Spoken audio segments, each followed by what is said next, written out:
Bom, dando início ao bate-papo, né, o debate entre alunos e candidatos, né, vamos deixar isso claro. A gente tem aqui 3 convidadas, né, a gente tem a Vivian, ali, de preto.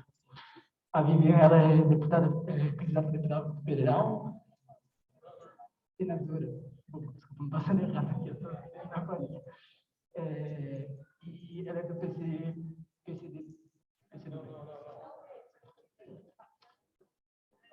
Desculpa, a senhora falou errado para mim. Bom, tá, candidata a senadora e é da UF. Bom, a gente tem a Carmen Silva,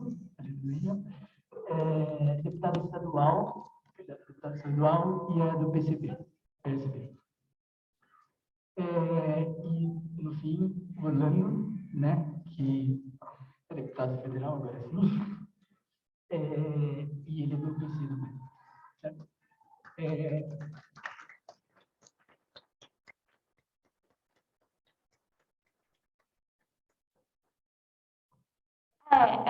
Nesses primeiros 10 minutos, a gente fez uma pergunta norteadora, né?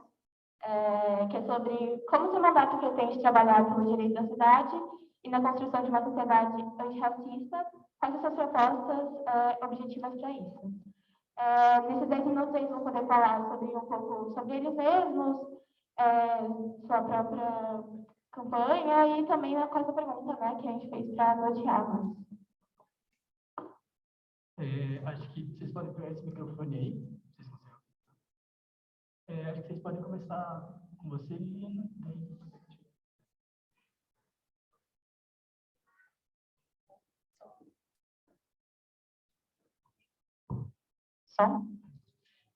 Bom dia a todas, bom dia a todos. Eu sou Vivian Mendes, sou candidata a senadora pela Unidade Popular pelo Socialismo. Vocês preferem com o microfone ou sem? Com o microfone, tá bom. Sou candidata a senadora pela Unidade Popular pelo Socialismo, meu número é 800, porque 80 é o número do UP, mas sou também presidente do partido aqui no nosso estado, sou da direção nacional da Unidade Popular e sou militante de movimentos sociais. Sou do movimento de mulheres Olga Benário, é um movimento que eu ajudei a construir.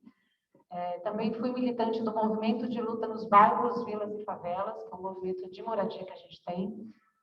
Tem 2 ocupações aqui no centro, né? E o Brasil, que está aqui comigo, que é coordenador da minha campanha, é coordenador dessas ocupações. Então, a Unidade Popular é um partido que a gente construiu, o primeiro nas últimas décadas, que não surge de nenhuma divisão de um outro partido político, né? A Unidade Popular a gente construiu a partir de alguns movimentos sociais.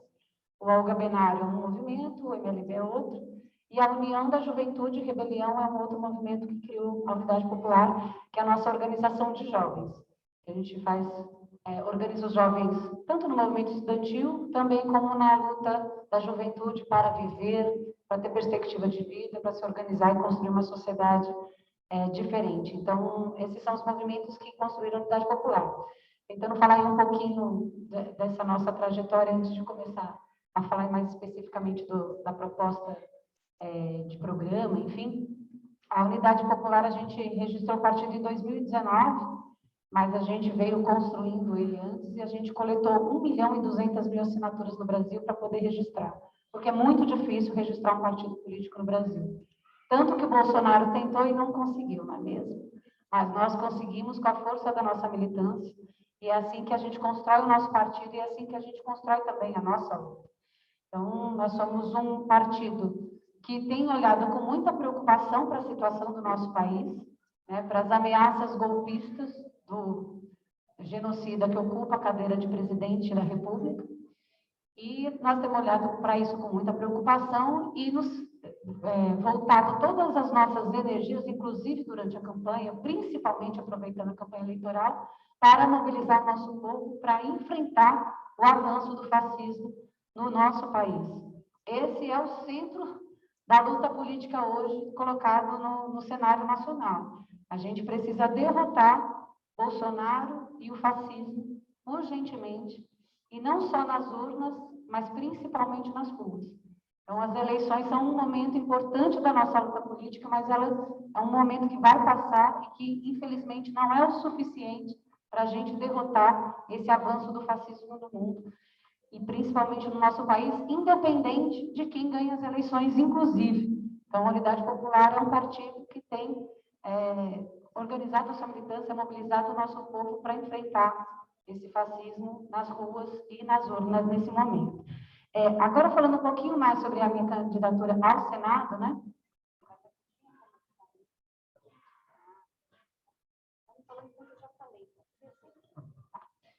Falando um pouquinho mais sobre a nossa candidatura e um pouco mais sobre quem eu sou também, né?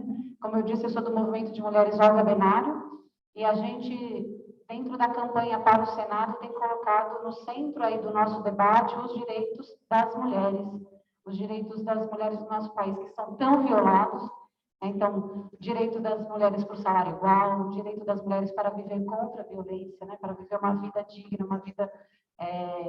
Enfim, no nosso movimento, a gente constrói ocupações de mulheres também. Vocês também estão todo mundo convidado para conhecer. Aqui em São Paulo, a gente tem uma ocupação que chama Laudelina de Campos Melo, que é uma mulher que a gente homenageia para a nossa ocupação, que foi uma comunista, que criou o primeiro sindicato de trabalhadoras domésticas do nosso país. Uma mulher negra que a gente homenageia com essa ocupação que fica ali no Paris, está todo mundo convidado para conhecer. Então, o nosso movimento ocupou uma casa abandonada e ali constrói uma casa de referência para as mulheres, porque a situação de violência contra as mulheres é muito grande, né? E ali é uma região onde a gente tem grande concentração de imigrantes, grande concentração de mulheres negras e muita demanda em relação à violência contra as mulheres. Então, a gente faz essa luta todos os dias. Então, está no centro da nossa campanha, mas a gente tem se colocado para discutir abertamente, de forma laica, a legalização do aborto no nosso país. Isso está no centro do nosso debate. E está no centro justamente porque essa é uma pauta que nunca pode aparecer no período de eleição, porque todo mundo diz que não dá voto, então não vamos falar disso, vamos deixar para depois.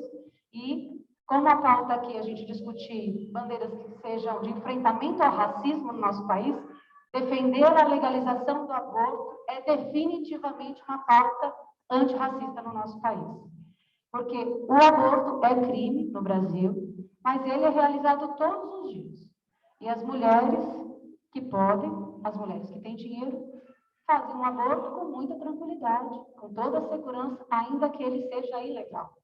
Agora, no Brasil, pelo menos dia sim, dia não, morre uma mulher em decorrência de um aborto ilegal, de um aborto clandestino, de um aborto inseguro. E essas mulheres não são quaisquer mulheres. São mulheres pobres e são principalmente mulheres negras. Então, defender a legalização do aborto no Brasil significa defender uma pauta antirracista. E quando a gente fala disso, nós estamos falando de direitos reprodutivos como um todo, não apenas da legalização do aborto.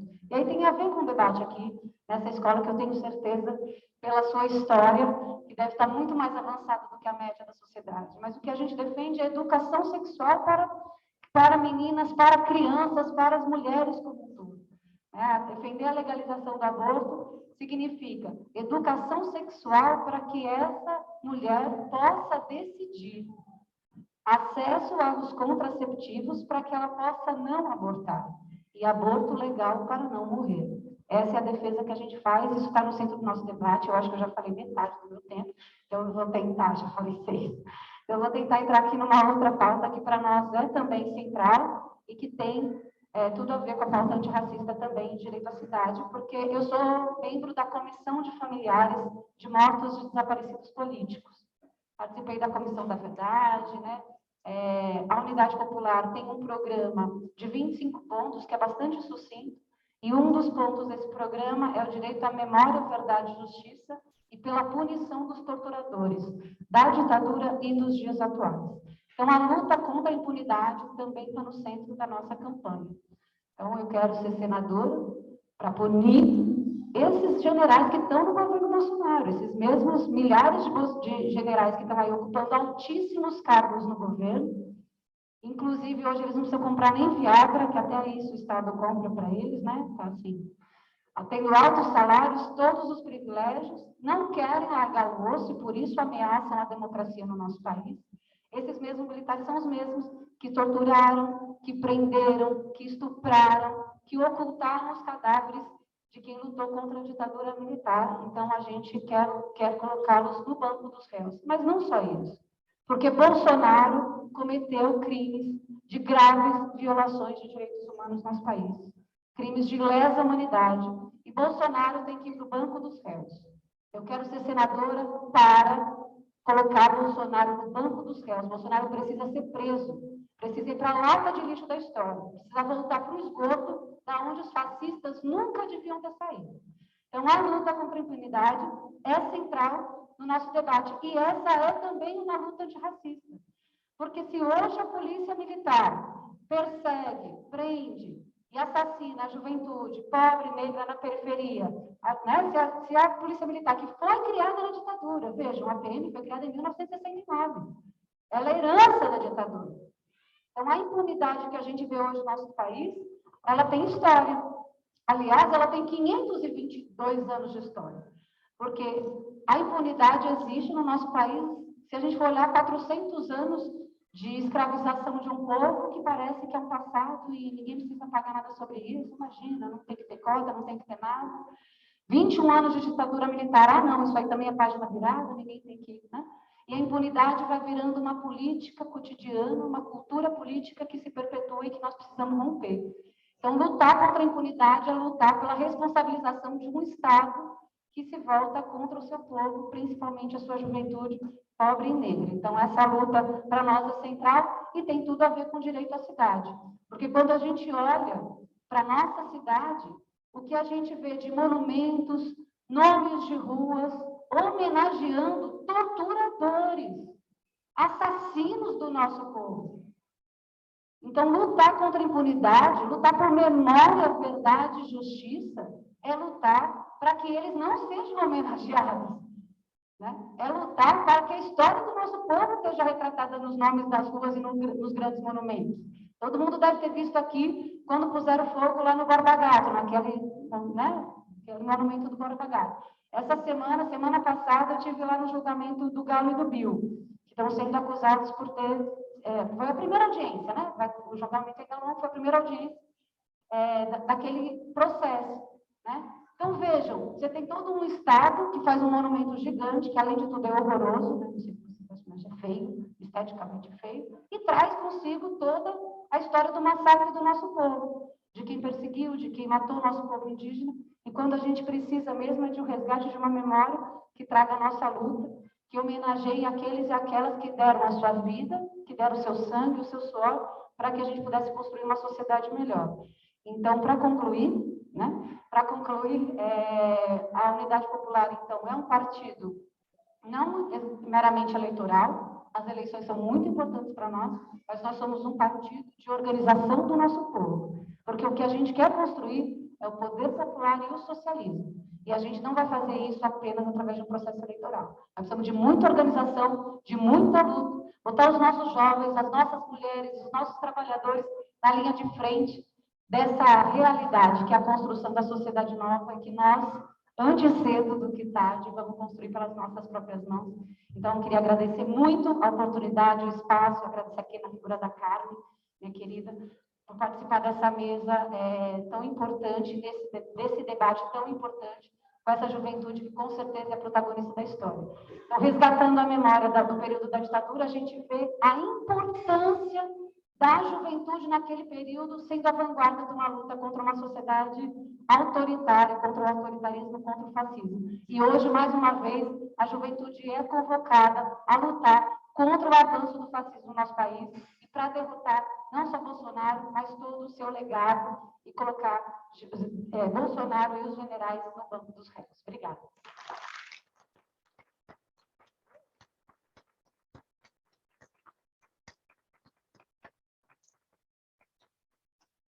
Alô? Opa, obrigado, Vivi. Acho que agora a gente pode começar com a Carmen, né? Pessoal, bom dia. Eu peço aqui licença a vocês, juventude. Peço licença aos meus mais velhos, as minhas.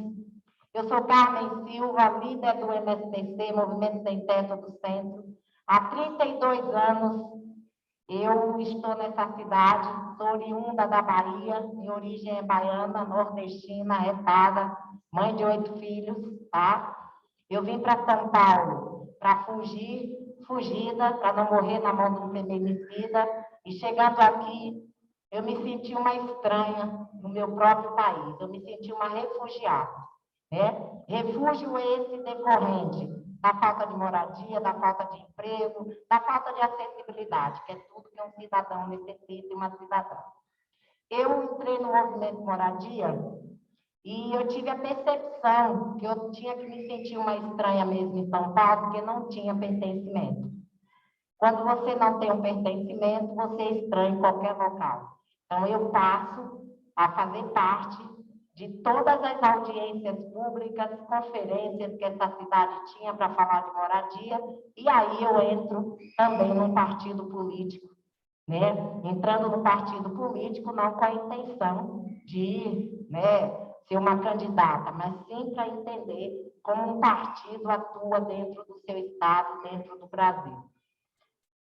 Daí para cá, gente, eu começo a me inquietar por que nós, mulheres, né, que somos arrimo de família, que criamos nossos filhos, tínhamos que morar tão longe do trabalho, quando a gente já tinha uma cidade praticamente pronta. Então, começa a ocupar. E eu ocupo em 95 o Casarão Santos Dumont, que hoje é o Museu da Energia. Ocupar não por ocupar, não só por morar. Direito à cidade é quando a gente mora, quando a gente tem acesso ao emprego, quando a gente tem acesso à educação, quando a gente tem acesso à cultura e, acima de tudo, quando a gente promove a estabilidade à juventude. Porque sempre dentro das ocupações que o MSTC coordena e que eu faço a gestão, a prioridade é que as minhas crianças comam as 3 refeições dias e que os jovens ele tenha liberdade dentro da sua casa de ter uma sala para estudar, de ter um quarto para dormir, né? E que ele possa exercer a sua juventude com plenitude, né? O direito à cidade, ele é composto por várias coisas, várias frações. A moradia, ela é só um eixo dentro do direito à cidade. Compreendendo o que é ter direito à cidade, a gente tem todas as pautas junto, o antirracismo, porque eu não posso permitir, né, que as pessoas que não têm um bom CEP, ela não possa arrumar um emprego. Começa aí a continuidade de uma ditadura, que é a ditadura da desigualdade. A desigualdade, ela é plantada, né? Existe a desigualdade porque alguém ganha com isso. Agora, a nossa diversidade, ela é natural. E é a nossa diversidade que faz com que o direito à cidade, ela seja um direito de todos, né? O que nós buscamos é a equidade. A equidade sem agressão, né? O que nós buscamos é a inclusão. As minhas pautas, se eleita deputada estadual, são as pautas da minha prática. Eu já pratico o direito à cidade. Eu já pratico, né, tudo isso que está incluso. Porque quando a gente ocupa, né, na Avenida 9 de Julho, um prédio que hoje a gente está entregando, dia 20 estamos assinando aí contrato com Caixa Econômica, colocando 121 famílias trabalhadores de baixa renda para morar em plena 9 de Julho. Quando a gente ocupa um prédio abandonado, né, e tiramos o excesso de lixo, e ali nós plantamos o maior centro cultural do mundo, reconhecido que é a ocupação 9 de Julho, onde a gente tem o morar, a saúde, a educação, a gente trabalha o meio ambiente, a gente tem um quilombo e que compreendemos que aquilo não é nosso, é para todos. Então, esse é o direito à cidade que eu luto, esse é o direito da inclusão, é o direito do pertencimento e, acima de tudo, trabalhar para que a gente deixe legados. Os pais e mães que moram nas ocupações 9 de Julho têm a compreensão que a gente precisa ser soma. E ser soma é fazer de um Estado o pertencimento que todo cidadão precisa. Muitas vezes, quando nós estamos na nossa luta diária, que a gente ocupa, a gente é taxado de invasor, disso, daquilo, mas não. A gente está dizendo ao Estado que nós não estamos à parte. Nós somos parte desse Estado, tá? Eu vou concluir, porque eu quero ouvir de vocês, né? Não há fala sem escuta, e é isso que eu quero. Eu gosto muito de debater com jovens. Eu vou dar um salve para vocês, que é assim que a gente se cumprimenta, né? Salve, juventude!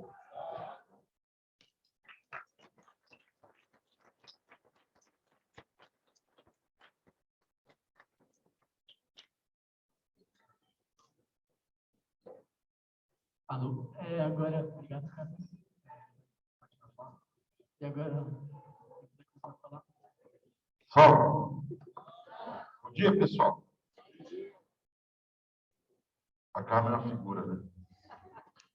Pessoal, eu queria primeiro agradecer ao Grêmio, tá aqui o Joaquim e a Ana, mas sei que eles dois aqui representam um coletivo que ajudaram a construir essa atividade. Quero saudar também a direção da escola, né, que procura criar um ambiente de debate, um ambiente de pluralismo, isso é bem importante no processo de formação de cada um, de cada uma. Pedir permissão para dar um salve para ele, que está ali, que é da Comissão Antirracista da escola, que foi um passo adiante que a escola, que a equipe deu, trazendo a discussão da desigualdade, de acesso à educação, e essa desigualdade tem cor, por isso que é bem importante a articulação que vocês fazem, e cumprimentar os professores, João Gabriel, a Renata, e minhas companheiras aqui de mesa, a Vivian e a Carmen, dizer que eu estou feliz de participar desse bate-papo. Eu acabo vindo num debate assim, eu não tenho como não lembrar de quando que eu descobri a política. Porque eu descobri a política na cidade que eu nasci. Eu nasci na cidade de Salvador. Eu nasci num bairro de periferia de Salvador. E quando eu tinha 14 anos, eu botei na minha cabeça, viu, cara, que eu ia entrar numa faculdade. Só que o moleque preto, da periferia, na escola pública, pensar em entrar numa faculdade de Salvador, há 40 anos atrás, quase, era uma coisa meio estranha. Hoje em dia, tem programas do governo, né? ProUni, Reúne, FIES, que são programas que... Mais perto, mais perto. Está melhor agora? Pronto. São programas que facilitam o acesso ao ensino superior. Mas, naquele tempo, não existia isso. E eu lembro que a minha avó falava assim, filho, para com isso. Faculdade não é lugar para você. Vai trabalhar, menina. Mas eu não me conformei com isso. E aí eu fui brigar, porque a briga na minha escola, professora Renata, era ter professor de física, que não tinha, nem de biologia. E era um problema, porque eu olhava para o vestibular e tinha prova de física. E tinha prova de biologia. E aí a gente se juntou lá, os moleques, montamos um Grêmio. E começamos a brigar na escola e percebemos que a culpa não era da diretora. Aí fomos brigar com a prefeitura, também percebemos que tinha um problema que era mais grave, que tinha a ver com o financiamento da educação, com a lógica de construção do processo pedagógico nas escolas públicas. E aí foi que eu descobri que é a danada da política que decide sobre tudo na nossa vida. E foi assim que eu passei a ser militante político, me filiei à União das Juventudes Socialistas, depois ao Partido Comunista do Brasil, que é o partido que eu sou filiado até hoje, desde quando eu era muito jovem, e assim eu comecei a participar do movimento de estudantes, e não é que eu consegui entrar na danada da faculdade. E a turma do Grêmio toda, porque um ajudava o outro a estudar. A gente marcava no final de semana e tal, tomava até uma cervejinha depois, mas estudava, passava a tarde estudando, um ajudava o outro, a gente conseguia chegar. E aí, já participando do centro acadêmico, todo animado, e foi que me trouxe para São Paulo, foi ser de um movimento da União Nacional dos Estudantes, da UNE, que é a Entidade Nacional de Estudantes Universitários do Brasil, entidade que eu fui da executiva quando teve o primeiro impeachment da história do Brasil, contra o Collor, era chamada Juventude Cara Pintada. Eu era das figuras que coordenava aquele movimento, depois eu fui presidente. Já entrando no tema agora, né? O primeiro presidente negro da União Nacional de Estudantes, e a entidade já tinha 50 anos. Aí você vai vendo que no Brasil a coisa mais comum é falar assim, é o primeiro negro a isso, a primeira negra aquilo. Aí você vê que tem algum problema. Tem algum problema. Porque um país que tem majoritariamente essa população negra tem algum problema. E a desigualdade étnico-racial é um dos dramas que nós temos que superar.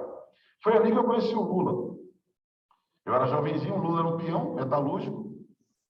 E quando ele virou presidente, ele tinha uma ideia na cabeça: jovem tem que ter acesso à educação, à cultura, a esporte, à ocupação do tempo livre dele da forma como ele queira. E o governo tem que ter políticas públicas. E aí ele me botou no time dele, eu ajudei a montar o Ministério do Esporte, fui ministro do Esporte durante 6 anos, depois fui vereador aqui na cidade um tempo, e nesse momento eu exerço meu 2º mandato como deputado federal. Hoje eu sou presidente da Comissão de Direitos Humanos da Câmara dos Deputados, que é das experiências mais dramáticas que eu vivi na minha vida política, porque eu presido uma comissão que defende direitos humanos no momento em que o maior violador de direitos humanos é o governo brasileiro. Sistematicamente viola direitos humanos. Tanto que, na primeira semana, minha como presidente, aconteceu uma chacina na Vila Cruzeiro do Rio de Janeiro. A 2ª maior da história. Eu já estava triste. Na semana seguinte, aconteceu um fato gravíssimo em Sergipe, de um homem que foi colocado num camburão e jogado uma bomba de gás lacrimogêneo, como se fosse uma câmara de gás, como os nazistas faziam antigamente. Na terceira, sumiu Dom Filipe e Bruno Pereira, um jornalista, um indigenista, que fazia um trabalho de proteção dos povos tradicionais, dos povos indígenas, da região do Vale do Javari.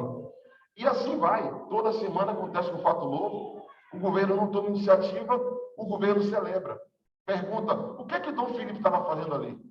Ele estava fazendo reportagens para informar ao mundo que o Vale do Javari tem a maior quantidade de povos isolados e que eles merecem cuidados, atenção, proteção, que aqueles territórios são violados com exploração ilegal de madeira, de pesca, com garimpo ilegal. Eles estão destruindo a natureza. Portanto, eu tentei falar rapidamente de onde eu vim, para vocês entenderem quem é o personagem aqui.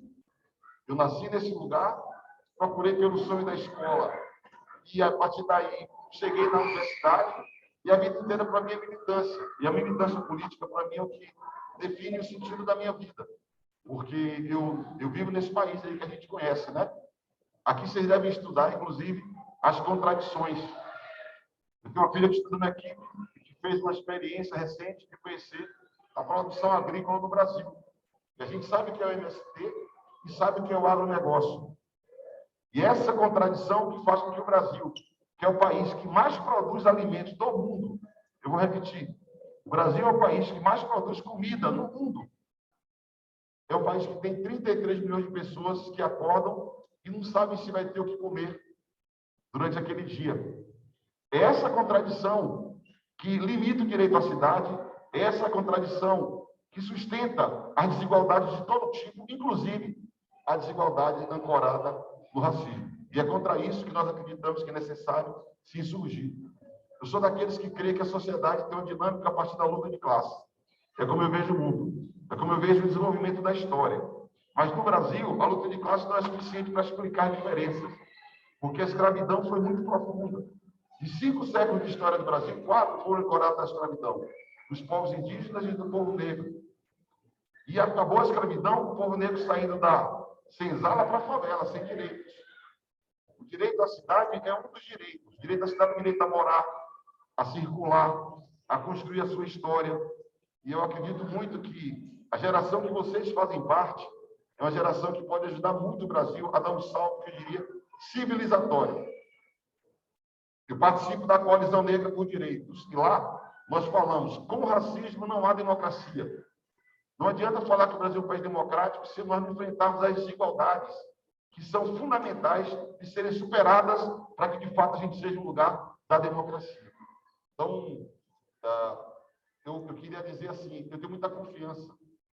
Tenho muita confiança no trabalho que vocês vão fazer, na consciência que vocês vão desenvolver, e queria convidá-los a estimular um debate para fora dos muros da escola, um debate na casa de cada um de vocês, com os amigos, porque quem tem acesso à informação, quem tem um olhar crítico, pode ajudar muito a gente a virar a página desse tempo terrível, que é o tempo em que o Brasil flerta, namora o fascismo, o autoritarismo.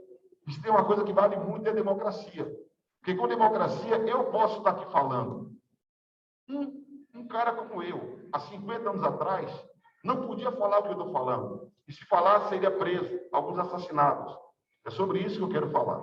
Para que a gente possa renovar um compromisso de defender a nossa democracia e, para isso, eleger. Eu sou do time que defende Lula presidente. Eleger Lula, para mim, é muito importante para a gente poder retomar o rumo de construção do país. E o time do Lula, o Haddad, que é muito importante aqui em São Paulo. E eu sou candidato a deputado federal. Como disse, sou da Comissão de Direitos Humanos. Tem um projeto de lei, Vivian, bem legal com outros companheiros, que, por exemplo, proíbe homenagear escravocrata, torturador. Fiz a lei, quando era vereador, que tirou o nome de Sérgio Paranhos Fleury de uma rua na Vila Leopoldina. Escrevemos lá o nome da rua novo, Frei Tito, que era um democrata que lutou pela democracia e não um torturador como Sérgio Fleury. É desse jeito que a gente vai, aos poucos, construindo a nossa cidade, a nossa memória e lutando por mais direitos. Então, eu queria pedir a atenção de vocês. Quem foi eleitor, eu tenho que aproveitar a oportunidade. Quem foi eleitor, eu peço voto, 6565 é o meu número. Quem não for, que converse com quem possa votar, porque para me eleger deputado eu tenho que encher 2 estádios do Corinthians ou 3 do Palmeiras de voto. É gente para danar, a luta é dura, mas nós vamos vencer, vamos derrotar Bolsonaro, vamos eleger Lula e fazer o Brasil ser feliz de novo. Muito obrigado.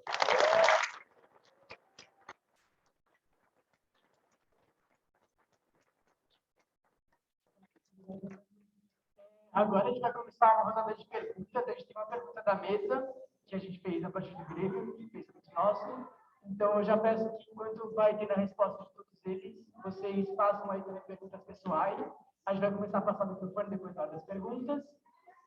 Acho que vocês podem fazer perguntas direcionadas ou perguntas para todo mundo, mas sempre pensando em não fazer perguntas muito complexas, porque tem mais gente que perguntar.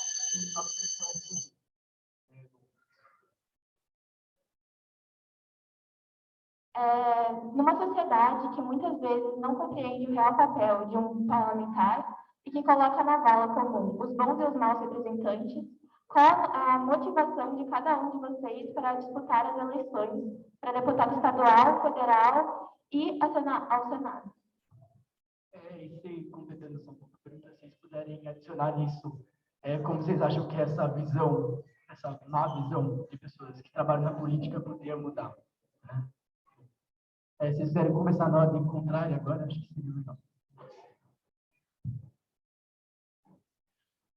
Quanto tempo? 2 minutos é bom, sim? Eu vou ter um tempinho definido só para a gente... Os 2? Você está falando em 2. Pessoal, ó, eu sou do tipo que acredita que o mandato de um deputado ou de uma senadora, vocês têm certeza que a Vivian, senadora de São Paulo, fará isso, é um mandato que é um instrumento para organizar a luta popular. Porque eu acredito que a mudança pode ser feita pela mobilização, pela organização dos trabalhadores. Por isso que eu tenho muito orgulho de ter um manifesto, até tem um papelzinho ali, quem tiver curiosidade pode pegar depois do site, que tem uma turma que assina, que são os artistas, Chico Arco, Caetano Veloso, Gilberto Gil, Martinho da Vila, Alessi. Mas no nosso manifesto lá na internet, você vai ver dezenas, centenas de sindicatos. O MST apoia a minha candidatura, o Movimento dos Trabalhadores Rurais Sem Terra, o Guilherme Boulos, que aliás foi aluno daqui, né?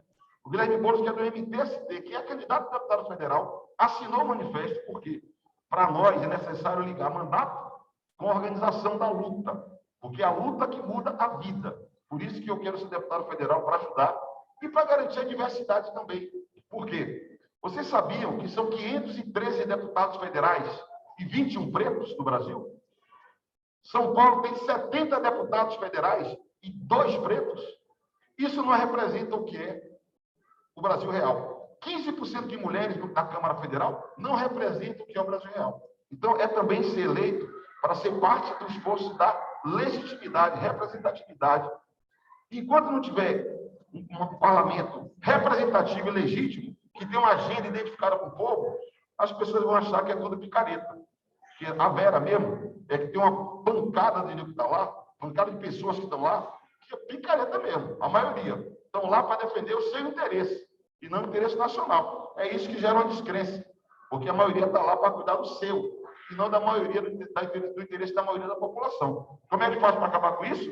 Garantindo diversidade, pluralismo e representatividade entre os eleitos.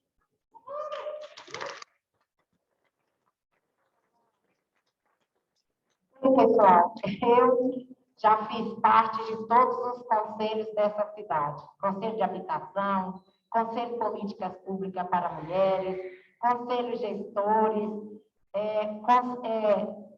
CMDCA, Condeca, elegi vários conselheiros tutelares. E quando eu me coloquei como candidata a deputada estadual, me coloquei como um projeto a servir a todos, porque eu acredito que todo e qualquer mandato, desde um conselho, ele tem que haver uma transparência e uma participação popular. Eu acredito que ser candidata e um deputado estadual, uma senadora e um deputado federal realmente é um instrumento. É um instrumento para que a sociedade, para que os movimentos sociais possam ter uma interlocução direta com o Estado. Não acredito no mandato que é somente para o seu nicho. Não acredito em mandatos que prometem emprego, que prometem vaga por filho de A, B, C, D ou E. Isso é tudo falácia. Eu acredito no mandato que seja transparente e que, de fato, tenha uma congruência com as necessidades do seu Estado. E o Estado é diverso.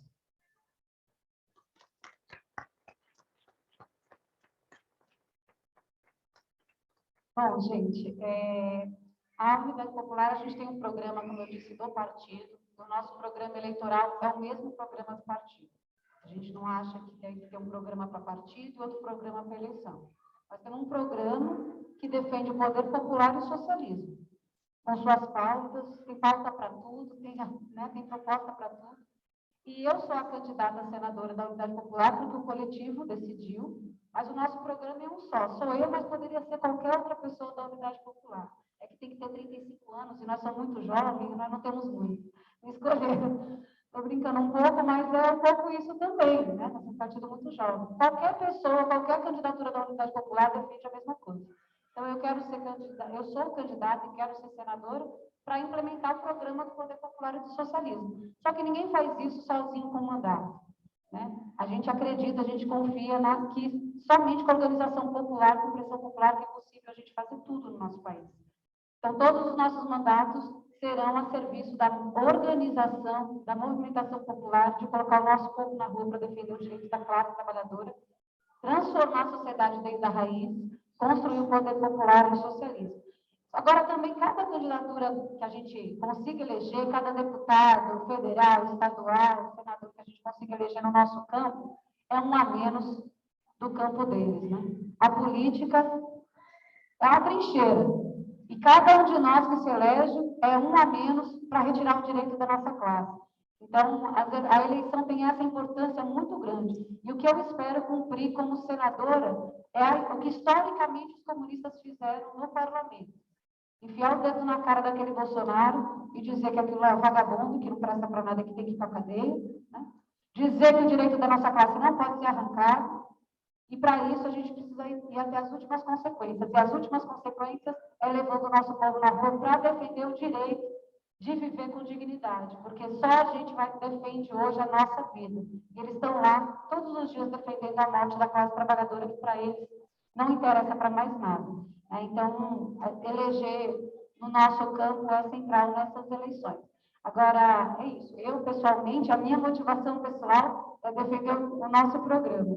Mas poderia ser outra pessoa no meu lugar, e é isso que eu espero da política, que a gente consiga formar muitos e muitos quadros políticos para defender o programa do socialismo no nosso país. Obrigada.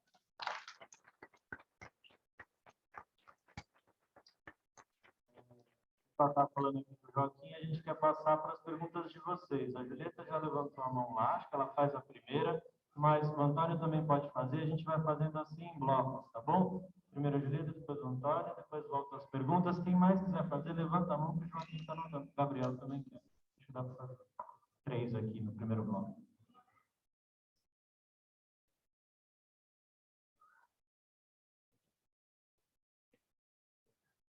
Olá, eu me chamo Julieta, eu sou do terceiro ano. Eu tinha uma pergunta para Vivian, porque isso apareceu na sua fala também, provando, mas na verdade quem quiser responder, porque acho que é uma pergunta mais conceitual. Mas quando vocês falam de um programa socialista, eu tenho curiosidade de entender como isso se aplica na prática. Eu acho que é um termo que, pelo menos eu alinho a ideia de democracia, mas é possível tirar muitas vertentes desse conceito, da ideologia e da prática e da economia. E eu queria saber como vocês entendem a ideia de um partido socialista, ou comunista também, na prática, dentro de um contexto nacional.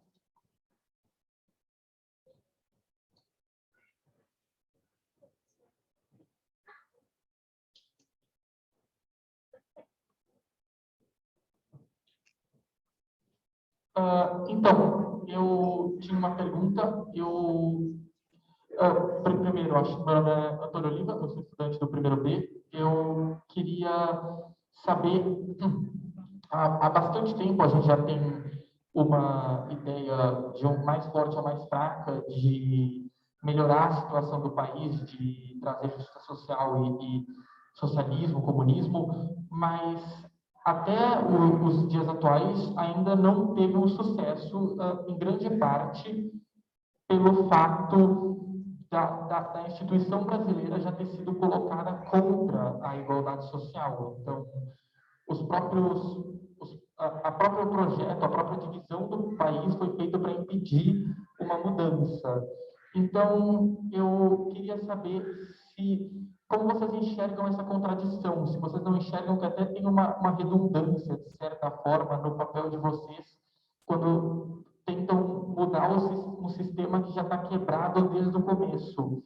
E talvez, se não fosse melhor tentar uma outra forma, uma revolução, um outro jeito, porque a mudança, mudar o sistema por dentro, que já está feito para vocês perderem, talvez, não sei, não funcionou ainda. E como vocês enxergam isso? É isso.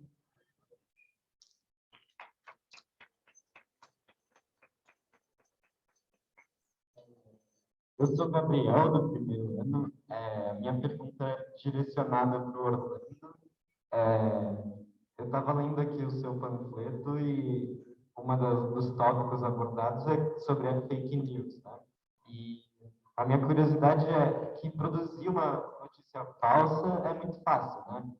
Se a gente quiser, a gente pode produzir aqui centenas de notícias falsas e enfim, o que eu queria perguntar é como é feito esse combate, se o foco desse combate às fake news ele é na notícia falsa em si ou nas estruturas e esquemas para produzir notícias falsas em massa, como a gente viu, e esses esquemas que interferem na eleição, como foi em 2018, e, no geral, como é feito esse combate às fake news por você?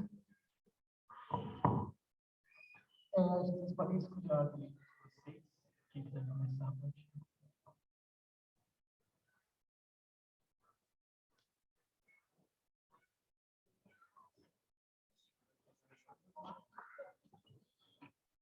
Eu vou tentar ser bem direto, né? Para ser bem econômico no tempo, para que todo mundo possa falar. E eu diria que a conversa da Julieta e do Antônio, de algum modo, são temas que dialogam, né? São questionamentos que nos permitem algum tipo de diálogo, né? A Julieta pergunta, se vocês falam de socialismo, qual socialismo? Vocês falam do partido socialista, comunista, desse contexto? Cabe, né? Como se fosse assim, cabe? Que papel tem? E o Antônio fala, é possível mudar o sistema? Primeiro, Antônio e Julieta. O professor João Gabriel poderia ser mais feliz numa abordagem do que eu, por ser um especialista em história. Mas a primeira questão é o seguinte, a história, ela não é uma linha reta. Ela é um processo que tem muitas mudanças. E ela se desenvolve ao longo do tempo. A forma como a economia, a sociedade e a cultura de um determinado país e do mundo se organiza hoje não é igual às formas de séculos passados, de milênios atrás. Estou dizendo isso por quê? Porque nenhum modo de produção, nenhuma forma de organização econômica, ela é para sempre. Hoje a gente vive uma economia no mundo inteiro e no Brasil que é um modo de produção capitalista, que é uma experiência histórica. No século passado, houve uma tentativa de construção de um outro modo de produção, chamado socialista. Aí tem várias leituras. Se o que existiu foi capitalismo de Estado, se avançou em formas de organização da produção econômica diferente, etc. Há mesmo experiências como a China, hoje, que os próprios chineses falam que desenvolvem economia de mercado socialista. Que eles reivindicam a ideia de que o mercado não foi criado no capitalismo. Tem, aliás, um livro bem importante de Carlos Polanyi, chamado A Grande Transformação, em que ele faz um longo estudo sobre mercado. E o mercado não é criado no capitalismo. A lógica do chinês é que, já que não foi criado no capitalismo, ele pode ser um instrumento que dê dinamismo a um tipo de produção socialista. que é que eu quero dizer para vocês? Nós vivemos uma fase de transição. O sistema capitalista, ele é hegemônico, mas ele é incapaz de enfrentar determinadas contradições. É por isso que vem do sistema capitalista a perspectiva de construção de um outro modelo. Porque o capitalismo, ele serviu para determinadas tarefas históricas, mas não para outras. E a desigualdade é impossível ser enfrentada definitivamente no capitalismo. Por quê? Porque no capitalismo todo mundo trabalha. É chamada produção social. Mas a apropriação é privada. Parte apenas pequena que se apropria do fruto do trabalho de todo mundo, explorando a chamada mais-valia. Mas isso é uma história muito longa para a gente conversar aqui. Mas só queria dizer assim que, na minha percepção, eu não acredito porque eu tenho uma fé. Eu tenho uma crença que vai mudar a história e vai mudar o sistema. A minha perspectiva é olhar para o que foi a história, que mostra que nada é definitivo, tudo está em processo, e o processo mais avançado é garantir a superação da desigualdade. Por isso que eu sou comunista e milito para construir um projeto de socialismo no Brasil. Não é simples você falar de partidos políticos, por quê? A democracia brasileira é muito jovem. É muito jovem. Imagine vocês que nós estamos, nesse momento, 34 anos de algum tipo de democracia liberal no Brasil, e é a experiência mais longa da nossa história. Nunca tínhamos ficado tanto tempo, 34 anos. É de baixa intensidade. E os partidos estão, eu diria, no processo de formação, de construção das suas identidades. E aqui também é um debate longo sobre o sistema partidário eleitoral no Brasil, que ele enfraquece o partido e não fortalece. Porque você vota no nome, não vota na legenda. Eu defendo uma mudança no sistema para que você vote no partido, não na pessoa. Isso fortaleceria os partidos, daria mais sentidos para ele. Eu estou tentando ser bem rápido, tá? E para concluir, o Gabriel fez a anotação ali, é que eu sou relator, Gabriel, hoje no Congresso, de um projeto de lei para fazer a regulação da internet. Nós temos a ideia assim, que a internet é o lugar da liberdade, todos podem falar, é total liberdade para todo mundo, não tem nenhuma regulação. Só que essa ideia que a gente tem não é bem assim. A internet ela tem uma regulação privada, por grandes empresas internacionais, chamadas plataformas digitais. Hoje, por exemplo, saiu a notícia, na Folha de São Paulo, de que o Google dá mais visibilidade para discursos feitos pela campanha do Bolsonaro, porque tem o chamado algoritmo. O algoritmo é que seleciona o que cada um de vocês vê. Vocês não veem tudo pela internet. Vocês veem o que os algoritmos selecionam para que vocês vejam.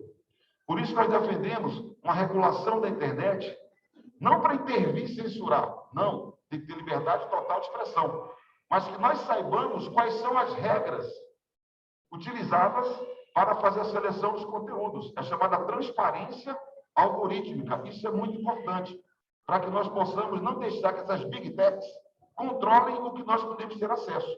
Ter um sistema privado de censura, que isso é muito perigoso para a democracia.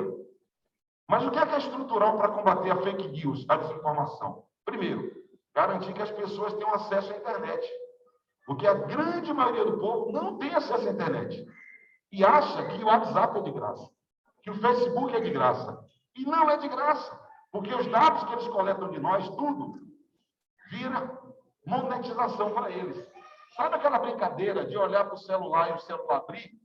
Quando vocês autorizam aquilo, vocês estão autorizando a coleta dos seus dados faciais. Cada música que você escolhe, cada mensagem que você manda, faz com que eles coletem, tratem e saibam o seu estado psicológico até. E fazem comunicação para alcançar o seu ponto sensível. Então, tem que ter acesso à internet de verdade para todo mundo, para que a pessoa possa checar uma fonte confiável. Possa sair do site da equipe e saiba informações sobre o que é o processo pedagógico da equipe. Não ouvi dizer o que é. E tem que ter, pessoal, alfabetização digital.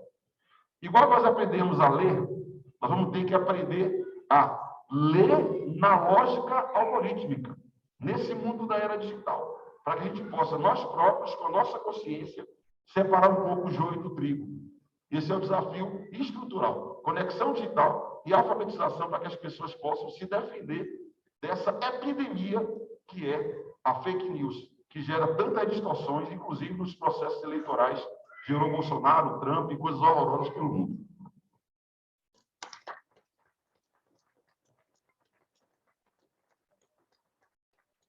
bem respondido. Bem, pessoal, de tudo que o Orlando falou, eu concordo em grau, gênero, não quero ser aquela que fala, concordo com o que ele falou e passa a palavra. Mas há uma grande mudança.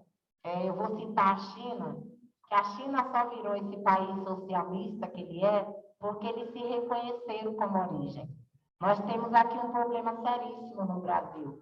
Primeiro que a gente tem as várias etnias e a gente não se reconhece, né? E quando nós passarmos a ter essa mudança de comportamento, aí sim a gente vai ter o país socialista que a gente quer, e é incrível que o socialismo e o comunismo, eles caminham juntos, e não é que a gente quer tomar nada de ninguém.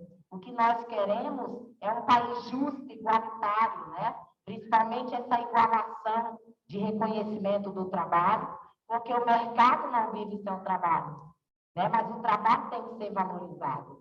Então, essa congruência que nós buscamos, talvez para alguns pareça um sonho, mas é possível, sim, se um país for educado, né, que tudo passa pela mudança da sua população.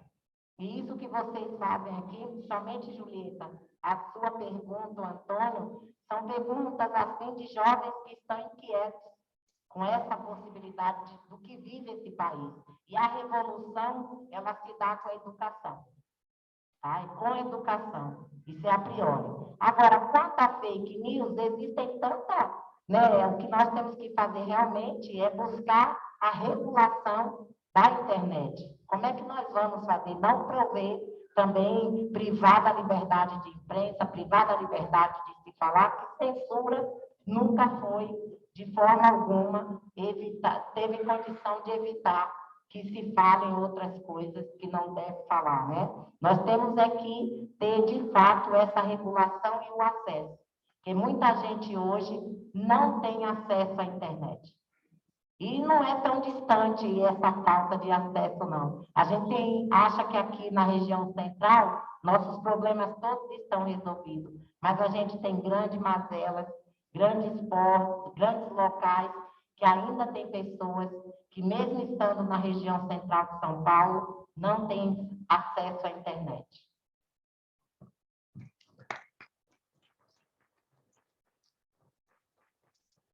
Bom, gente, o socialismo é um outro modo de produção social, né? A gente vive no capitalismo e a unidade popular, pelo socialismo, busca construir esse outro modo de produção que depende de outras relações sociais de produção e que nós estamos absolutamente convencidos que é um modo de produção muito superior ao modo que a gente vive, né? Então, realmente é outra forma de se organizar. Acho que o Orlando fala um pouco sobre isso, sobre esse desenvolvimento histórico do próprio modo de produção. Agora, como é que a gente vai fazer isso? E aí, tentando dialogar um pouco com o que o Antônio falou, né? Definitivamente, assim, um modo de produção só é superado, a gente só consegue estabelecer um outro modo de produção por um processo revolucionário, né? Sem revolução, não tem mudança de processo de produção, né? Agora, como que essa revolução vai acontecer no nosso país, né? Como que é esse processo? Eu não sei em outros lugares, mas aqui no Brasil, eu também estou bastante convencida de que um processo revolucionário passa pela mobilização, organização e envolvimento de amplas massas populares. O processo revolucionário brasileiro não é um processo de meia dúzia, de uma vanguarda muito, por mais bem intencionada que ela esteja, mas que não seja capaz de construir um envolvimento, né, uma mobilização, uma organização ampla para transformar essa realidade. Por isso que nós construímos o nosso partido. Nós somos a Unidade Popular pelo Socialismo. A gente sabe que a revolução a gente não vai estabelecer através de um processo eleitoral, mas que ele também tem uma função política essencial nessa construção. E a gente é um partido construído pelos nossos movimentos. Então, os nossos movimentos têm essa função, essa tarefa também de organizar nosso povo e colocar nosso povo em movimento para construir a sociedade que, na verdade, interessa para mais de 95% da nossa população. É inaceitável a gente estar num país que tem 33 milhões de pessoas passando fome, do tamanho que é, com as condições que tem, um país riquíssimo como o Brasil, quando metade de tudo, de cada riqueza que é produzida, vai para a bolsa de banqueiro. Por isso que nós defendemos imediata, né, através da dívida pública, de um sistema de endividamento que nós somos contra e defendemos imediata auditoria dessa dívida e suspensão do pagamento dela. Porque é isso que acontece hoje no nosso país. Nós temos toda uma população produzindo para enriquecer 300 e poucos bilionários, meia dúzia de banqueiros que se apropriam de tudo que é produzido pelo nosso povo.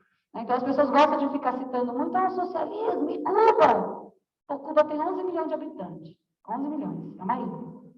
O Brasil tem 33 milhões de pessoas passando fome. É 3 vezes mais do que a população de Cuba inteira. Tem que ter muita coragem para abrir a boca, para ficar falando mal de outro país, sem resolver os problemas internos aqui. Então, é assim que a gente vê o processo revolucionário. É fundamental, é essencial, e é assim que a gente olha para ele. Então, rapidamente, só sobre fake news, né, queria falar aqui também que é muito importante mesmo esse debate, e que é central hoje na sociedade, mas também não era uma novidade, né? Toda vez o autoritarismo, na ditadura era a mesma coisa, né? Então, usavam toda a censura à imprensa, todos os mecanismos que tinham para inventar histórias que até hoje estão sendo reproduzidas, né? De que os militantes que lutavam contra a ditadura eram terroristas, que precisavam ser assassinados mesmo quando eles diziam que eram assassinados, quando eles não mentiam, né? E simplesmente ocultavam cadáveres, e a defesa da verdade é uma defesa revolucionária, eu não tenho dúvida. A luta pela verdade é uma defesa revolucionária, por isso nós temos esse jornal há 22 anos, viu, gente? Jornal A Verdade, nosso compromisso com a verdade, porque, como a gente diz, né, a verdade é revolucionária, a verdade é combatível, e a gente tem esse compromisso também.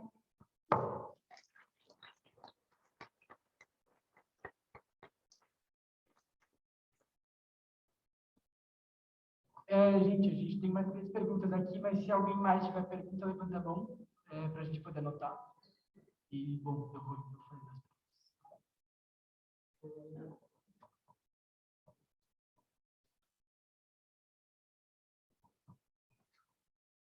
Oi, eu sou o Tom, sou do primeiro ano. Eu queria fazer uma pergunta para a Carmen. Você disse que você veio do Nordeste e quando você chegou aqui, você sentiu uma sensação de despertencimento muito forte, né? E eu queria saber se, mesmo depois de chegar aqui, convivendo um pouco com as pessoas aqui de São Paulo, você continua sentindo essa sensação de despertencimento? E outra, como que foi o processo de partir desse lugar totalmente novo, que é o São Paulo, você ir se acostumando? E, por último, você acha que tem outras pessoas que vieram de fora que ainda se sentem despertencentes desse grupo, mesmo aqui no mesmo país? Eita! Já posso responder? Acho que a gente espera todo mundo, né?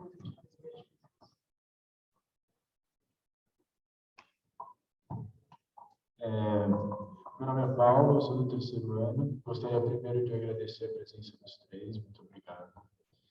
Eu gostaria de fazer uma pergunta direcionada para a Vivian, mas se os outros candidatos quiserem comentar, fiquem à vontade.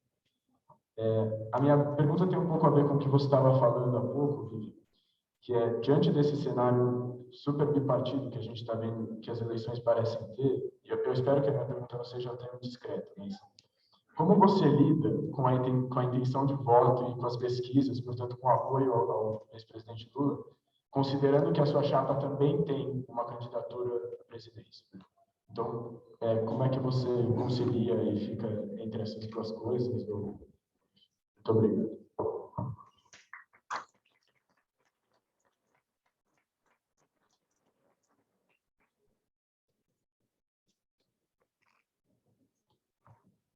Eu sou Martim.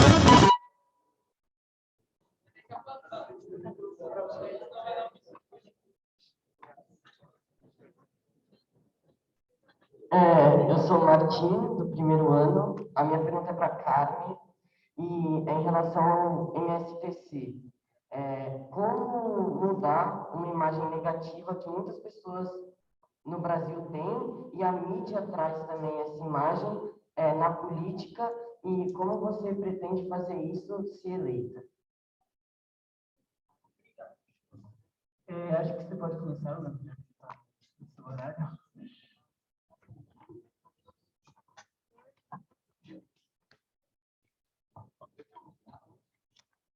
Eu, na verdade, eu vou aproveitar que uma pergunta foi feita para mim e vou me despedir, pessoal. Porque acontece assim, eu tenho um compromisso de chegar. Tem alguém que quer fazer alguma pergunta aqui? Que me envolveria? Eu posso ouvi-los.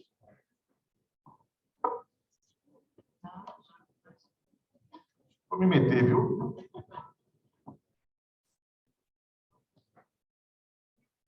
Tá. Minha pergunta para o Orlando é que eu já vi diversas vezes o PCdoB ser acusado por outras organizações comunistas de ser um partido reformista. Eu queria saber qual a sua posição quanto a isso. Queria saber por que você diria que o PCdoB é um partido revolucionário, se você acha que ele é, e qual a importância de um partido revolucionário, na sua opinião. E tem outra pergunta para o resto das pessoas. E o teu nome qual é? Leonardo Borten. Leonardo Borten.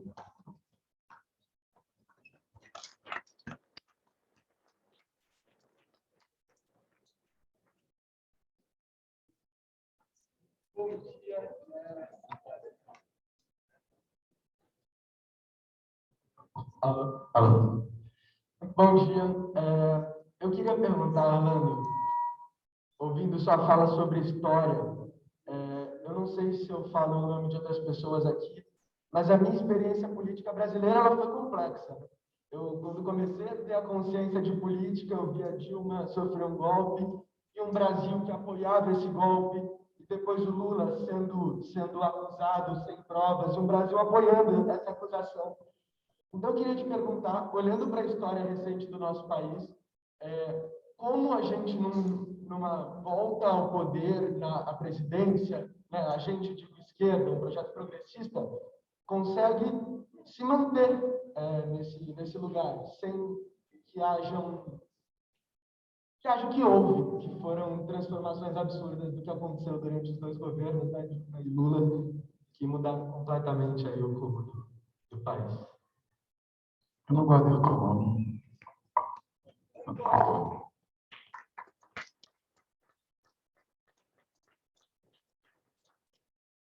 Não, rapaz, agora ainda vai estar escrito. Eu tenho que queria falar. Pode ser depois? Tá bom. É que tem um professor da Universidade de São Paulo, o professor Hildo Sauer, ele é um especialista em energia. Ele organizou um debate que vai acontecer lá no Butantã. Daqui lá está dando 38 minutos. Eu tinha que chegar lá às 13.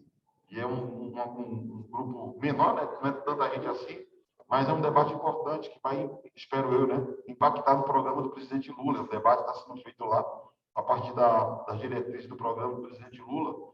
E eu não tenho como não ir, porque eu adoraria poder ouvi-los mais, ouvir a Bíblia, ouvir a Carmen, ouvir todo mundo aqui. Já estou me justificando porque eu vou sair antes do final.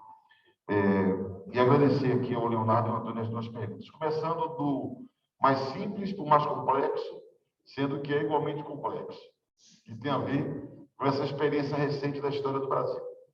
Tem uma frase muito famosa do Antônio Carlos Jobim, que ele fala o seguinte: o Brasil não é para principiantes. No seguinte sentido, é difícil você compreender como se dá a dinâmica do Brasil. Por isso que esse estranhamento seu com tudo que aconteceu tem a ver com essa complexidade que é o Brasil. O Brasil, por exemplo, é o país que o príncipe regente, que era filho do rei, é o cara a quem foi atribuída a proclamação da independência. Vai ver. O cara estava aqui para sustentar a coroa. E a história diz que é ele que teve, claro, abstraindo muitas lutas populares pela independência do Brasil, que aconteceu durante décadas antes. O Getúlio Vargas é tido como líder da Revolução Burguesa no Brasil, em 1930.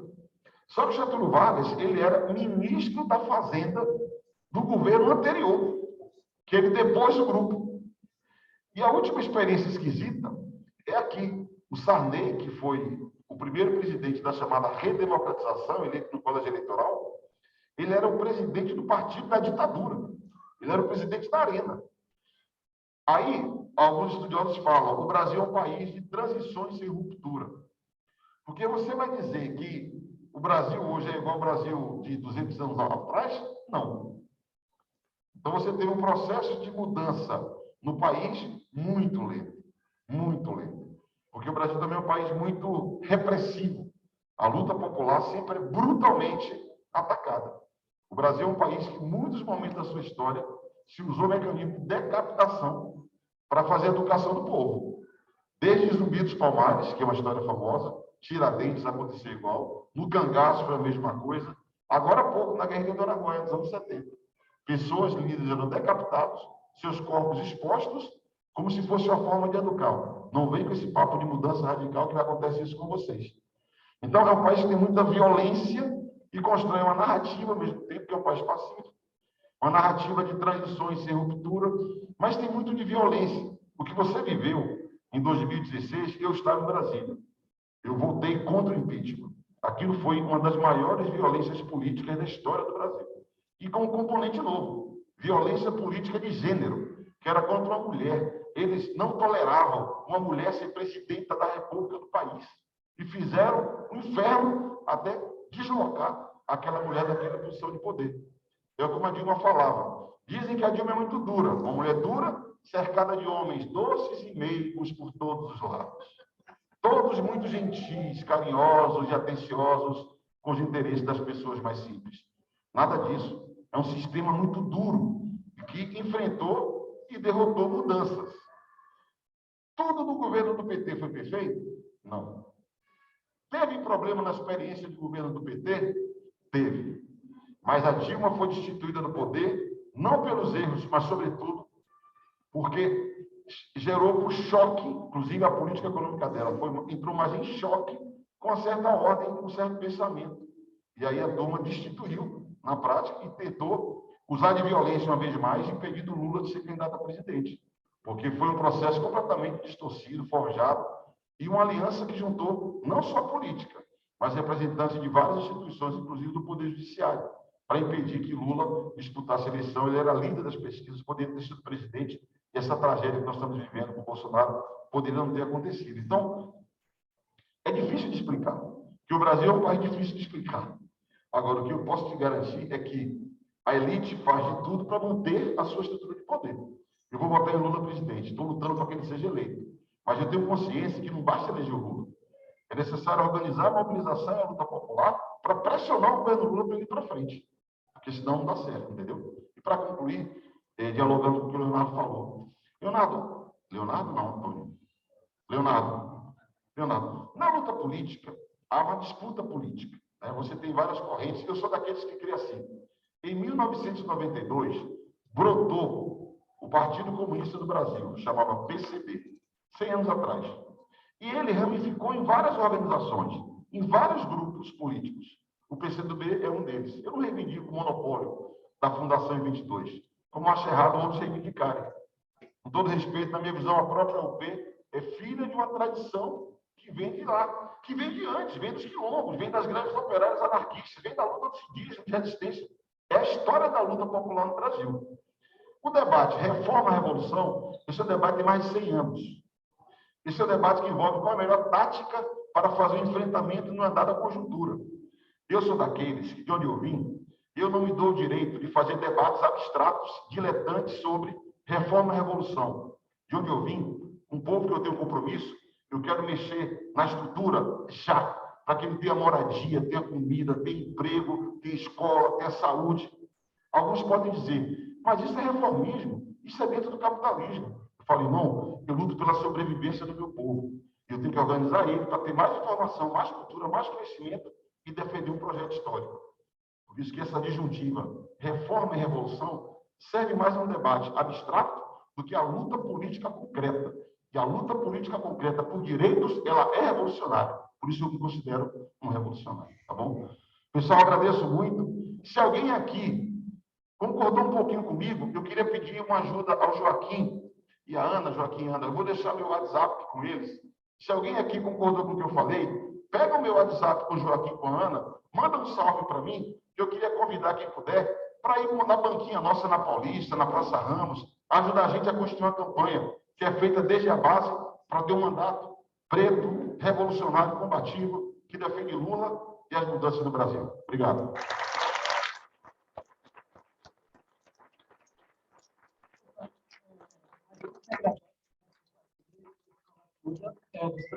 depois. A gente acho que foi muito importante poder trazer você aqui.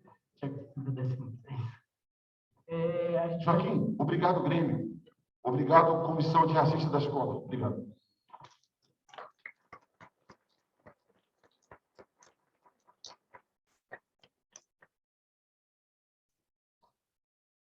Bom, acho que agora vocês quiserem responder as perguntas que estavam rolando antes. É Antônio, né? Pertencimento.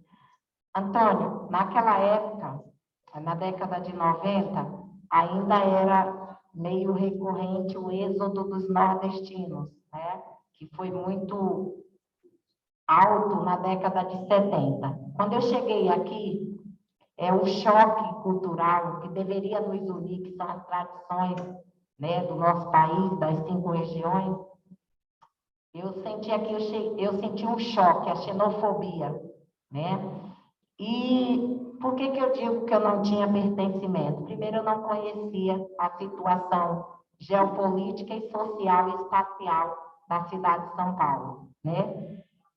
Eu não sabia a quem recorrer e como recorrer a um suporte. Não falo em ajuda, que eu não acredito em assistencialismo. A um suporte. Eu que sou brasileira, eu não tinha esse suporte. Imagina hoje os imigrantes e refugiados que não falam a nossa língua. O Brasil recebe, fala aqui do modo geral, o Brasil recebe a todos, mas não tem planejamento. Né? O planejamento, ele se dá desde a entrada até a permanência. Hoje eu me sinto pertencente a São Paulo, sim, porque hoje eu conjugo as mesmas lutas, né? Eu participo da descentralização do poder público, participo dos conselhos, das conferências, das audiências públicas. Hoje eu tenho um entendimento sobre a geopolítica social e espacial de São Paulo e me sinto uma cidadã, não de origem, né, mas uma cidadã que trabalho, que faça a minha luta diária aqui. Quanto à criminalização dos movimentos sociais, ela se dá, né, mas como é que nós estamos combatendo isso? Isso assim, ó, trabalhando em rede. Há um certo tempo atrás, nós tínhamos medo de abrir as portas das nossas ocupações. Hoje não. Hoje a gente está aberto com vários seminários, participando aí ativamente das bienais de arquitetura, levando propostas ao governo e tendo o combate, combatendo a mídia oficial, que muitas vezes nos criminaliza, com a própria mídia alternativa. Então, é uma forma também de combater a criminalização, trazendo as pessoas para dentro. Então, a gente tem as várias academias, a gente tem o grupo de artistas, a cultura conosco, a saúde, o próprio poder público, dentro, trabalhando em conjunto, integrado. É uma integração. Essa integração faz com que a criminalização ela venha um pouco abaixo. Tá certo? Mas quem mete o dedo na especulação imobiliária, obviamente, vai estar sempre sujeito a ser criminalizado.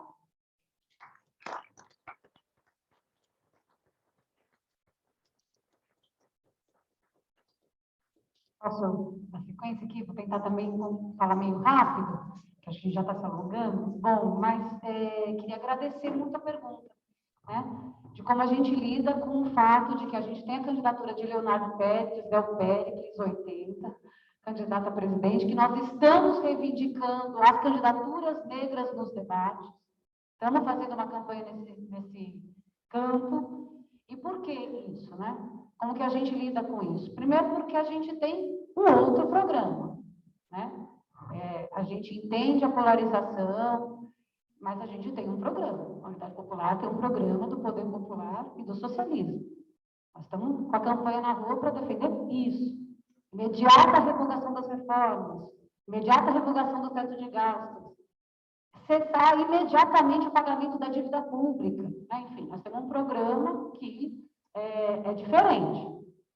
A Unidade Popular defende a construção do socialismo. É isso que está no nosso programa. Então, é um programa diferente. Agora, como que a gente lida também no dia a dia, só para falar algumas coisas, né? Porque existe sempre uma pergunta, mas não seria melhor vocês estarem junto com a campanha? Vocês não, isso acaba fortalecendo o Bolsonaro? E eu estou muito convencida de que a nossa campanha é uma campanha que enfraquece o fascismo e Bolsonaro. Todo mundo aqui pode acompanhar pelas redes, aproveitar para fazer aqui meu merchandising, procura ali viviamente.oficial e todas as candidaturas da Unidade Popular. E nós estamos reivindicando o Leonardo, o Léo Pérez do debate para denunciar Bolsonaro. O debate que passou na TV, gente, você não pode tratar um fascista como se fosse um igual. Você não pode, nessa eleição, tratar como se fosse uma eleição igual, ela não é. Nós temos um genocida ocupando a cadeira da presidência, usando a estrutura do Estado para se manter lá. Eles têm um objetivo, eles querem dar um golpe no nosso país para acabar com o SUS, para acabar com a educação pública, para continuar roubando o bolso, a vida do nosso povo. Isso precisa ser denunciado. Esses ataques antidemocráticos são gravíssimos. Inclusive, eu falo enquanto Comissão de Familiares de Mortos e Desaparecidos, nós sempre denunciamos o Bolsonaro. Sempre. Porque enquanto era deputado, ele fazia um cartazinho para colocar lá na Câmara, dizendo que quem corria atrás de osso era cachorro. Para dizer que os familiares que procuravam pelos seus desaparecidos, ridicularizando a nossa luta. Nós sempre denunciando o Bolsonaro, já era para estar preso há muito tempo.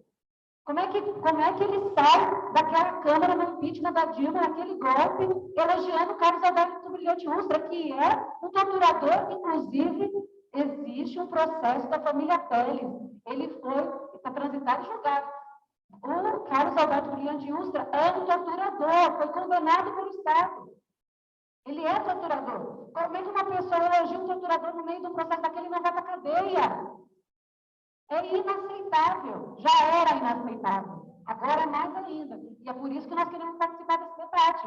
Para denunciar que um golpista não pode concorrer à presidência, que é um absurdo. Já era para estar preso. Né? Então, assim, nós estamos muito convencidos de que a nossa campanha enfraquece o avanço do fascismo e nós não vamos abrir mão dela.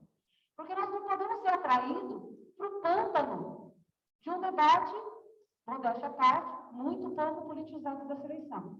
Nunca uma eleição foi tão polarizada e tão pouco politizada. Não se fala de programa, não se entra muito nisso, para não ficar remexendo, porque foi feito um esforço de conciliação ao centro. E a nossa opinião, e aí para ir concluindo, né, como que a gente pode, inclusive, impedir que um golpe aconteça novamente, na situação do nosso país, ou a gente concilia com a classe trabalhadora, que é 90 e tantos % da população, ou é ingovernável. Esse é o elemento que pode, de fato, impedir que a nossa já muito frágil, capenga e muito limitada democracia se esvaeça nesse país. Ou a gente é capaz de usar todos os espaços para mobilizar nosso povo, ou a gente não vai conseguir fazer isso. Eu acho importante, por exemplo, na Argentina, a Argentina teve uma demonstração importante agora, né? Teve uma ameaça, né? A Kirchner, que é a vice-presidente, sofreu uma ameaça, uma pessoa teve que dar um tiro, aquela confusão que vocês devem ter visto por aí, né? O que o presidente fez? Convocou as massas populares a tomarem a rua. Convocou o povo para dizer, nós não vamos deixar o fascismo se instalar no país. É isso que nós precisamos fazer. Esse é o papel, inclusive, de quem se pretende governar com o nosso povo junto, né? Você tem que usar esse espaço para convocar o seu povo para governar junto. Acho que é isso o central aqui. Queria agradecer também aqui o espaço de falar um pouquinho disso e de dizer que as nossas candidaturas estão aí a serviço. Né? Então, eu acho que elas têm toda a sua... devem ser respeitadas por isso, né? E não só para enfrentar o fascismo, mas para de verdade apresentar um programa e um projeto que possa tirar o nosso povo da situação que a gente vive hoje. Não é possível, ao mesmo tempo, você defender os povos indígenas, denunciar o massacre aos povos indígenas e defender o agronegócio. Não é possível. É uma contradição antagônica, não dá para a gente conciliar com isso. Não é possível a gente denunciar ao mesmo tempo o assassinato da população jovem negra pela polícia militar e defender o fim da Câmara nos uniformes dos policiais, como tem candidaturas que fazem, não é possível, é inconciliável e nós estamos aqui para dizer isso. Obrigada.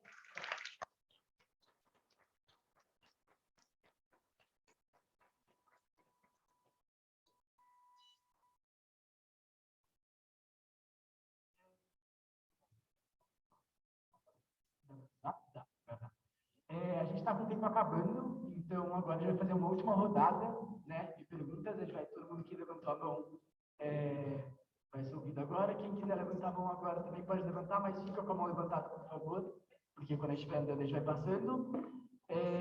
Bom, só para adiantar um pouquinho, lá na frente a gente tem os adesivos e as folhinhas. É preciso pegar, a gente vai lembrar depois, mas na saída só precisa lembrar disso. E, por favor, se vocês duas puderem já responder as perguntas, aí eu finalizar com vocês, agradecimento. Seria bom. Na verdade, são muitas perguntas, tem tipo 5 pessoas já, de quem está levantando a mão agora, então não sei se vai dar para responder direito todo mundo, mas a gente vai tentar também. Então. E quem já falou também, se é possível dar vez para outras pessoas, né?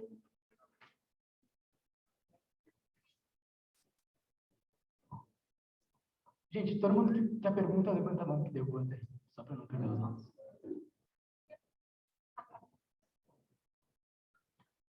Oi, tudo bem? Meu nome é Alice, eu sou do segundo B.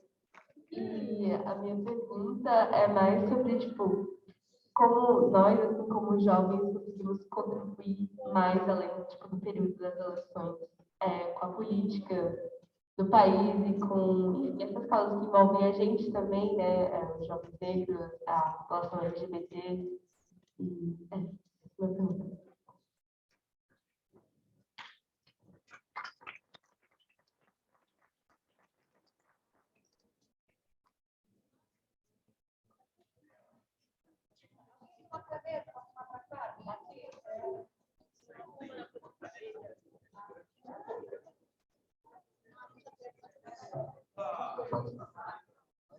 Tá. Oi.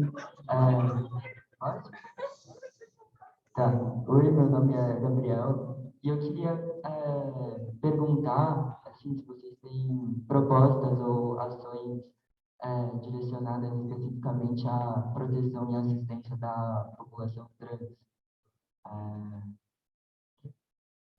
Ou LGBT, mas eu queria saber mais da população trans mesmo. Então, é isso. Obrigado.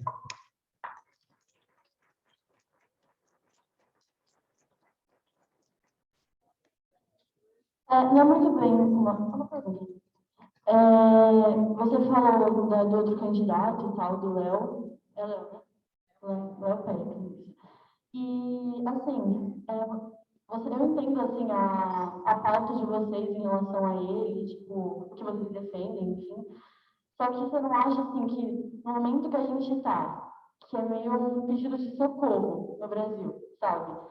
E tem uma questão, assim, por exemplo, o Lula ter como chama isso? Se juntado, assim, com o Alckmin para poder criar essa chapa, enfim, se eleger, foi uma questão estratégica também, para, né, conseguir atingir outros votos das pessoas. Você não acha que nesse momento que a gente está, a gente também tem que ter, óbvio, esse olhar crítico e tal, em relação às candidaturas, mas também uma questão estratégica? Tipo, não sei, o Lula é o candidato que, né, está com mais chances de ganhar no primeiro turno, então eu não sei se talvez no segundo turno vocês comecem a apoiá-lo, sabe, ou se vocês vão continuar se manter, tipo, como, sei lá, se não tiver o Lula no segundo turno, né, enfim.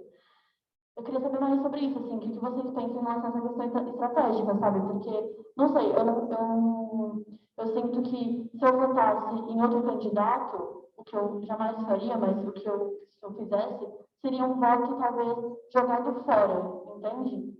Então, não sei. Enfim.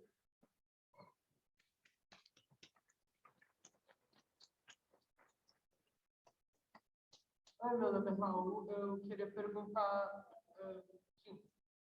recentemente começou a propaganda eleitoral política gratuita na TV, e eu queria perguntar a perspectiva de vocês sobre a quantidade de policiais, de pastores, enfim,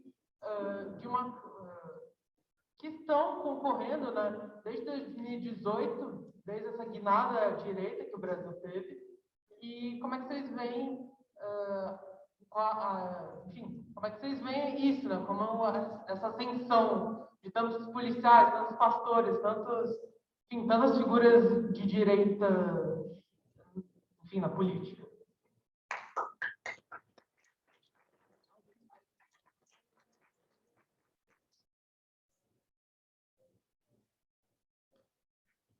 Então, acho que vocês podem...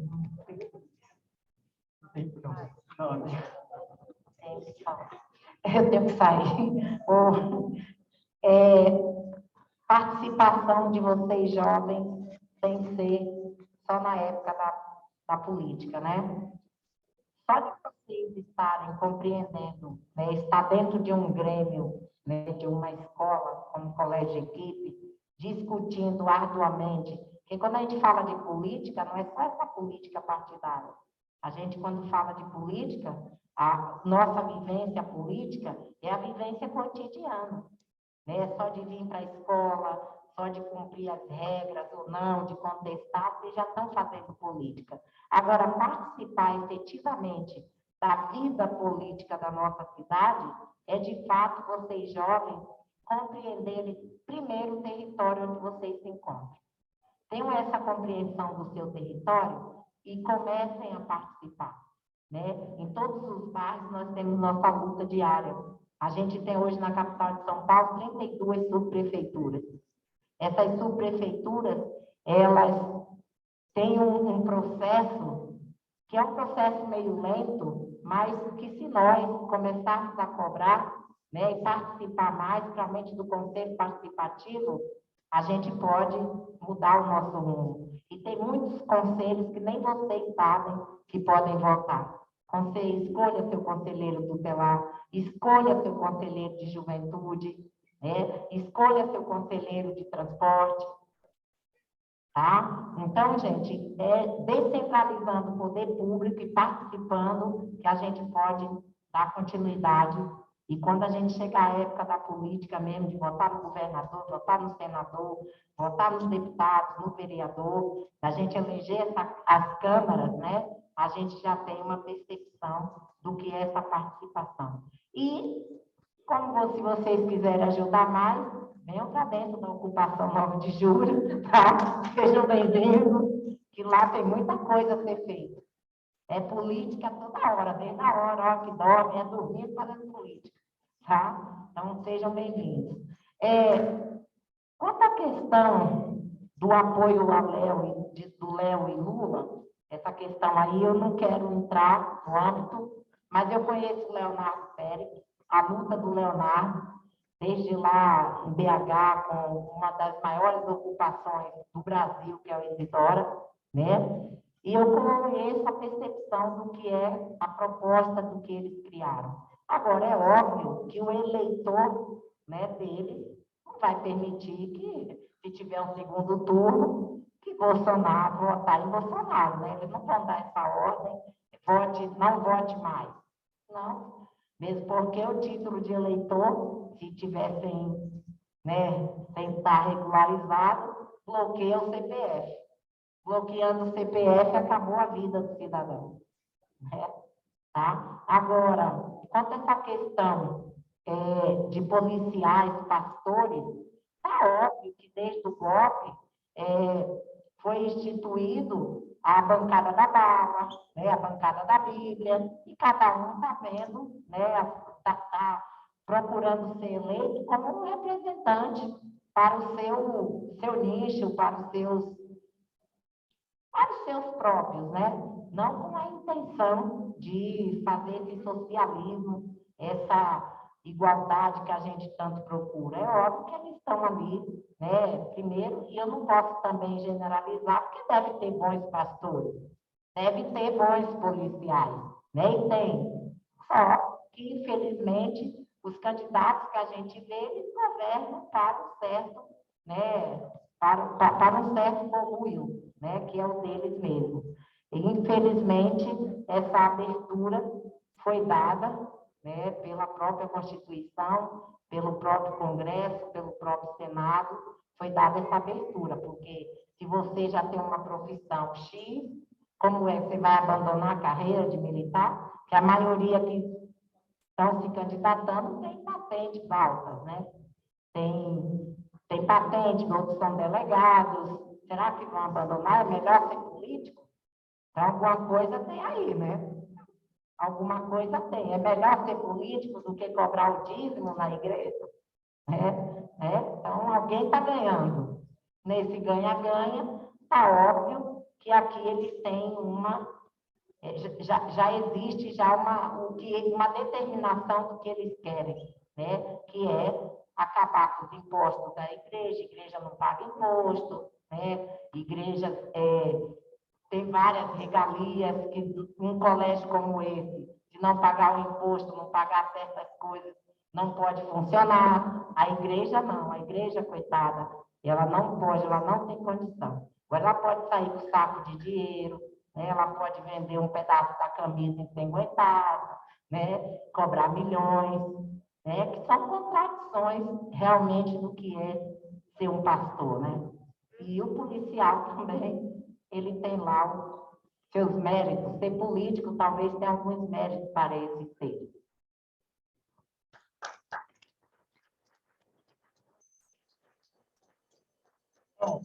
Eu vou fazer as considerações finais, porque a gente, né, nossa vida não é fácil, vai ter que sair correndo mesmo, mas eu quero, acima de tudo, agradecer.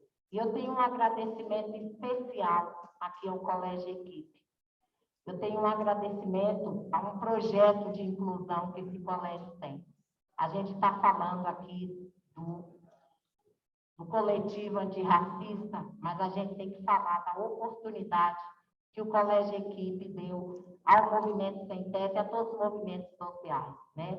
Nós hoje temos alunos bolsistas, tá? Que estão sem teto, que moram em ocupação, junto com vocês aqui dentro do Colégio Equipe. A gente tem um projeto que são as meninas daqui fazendo um trabalho de leitura com as nossas crianças, com os nossos adolescentes, né?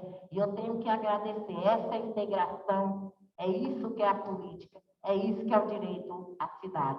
Obrigado a todos do Colégio Equipe, tá? Obrigado mesmo, porque essa integração ela é necessária. E é isso que a gente busca. Qualidade de vida é a convivência boa.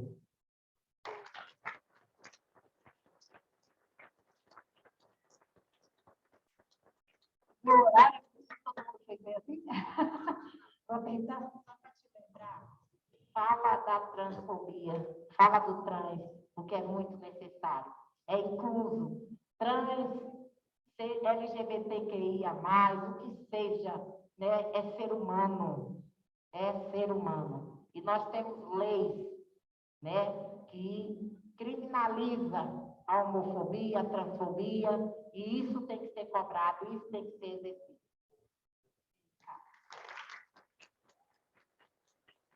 Então, falar aqui rapidamente sobre tudo isso. Bom, Alice, né, como os jovens podem contribuir para além das eleições? Organizem-se, gente. Tem um monte de espaço para se organizar. Ó, quem quiser se organizar no nosso movimento, fala aqui com o Brasil. Mas a gente tem muita coisa hoje, tem muitos lugares para a gente se organizar no dia a dia, para muito além das eleições. A eleição é uma parte da política muito pequena e a gente realmente precisa se organizar. Acho ótimo ouvir a juventude dizer que quer se organizar mais, e existem muitos lugares para a gente fazer isso de forma muito qualificada.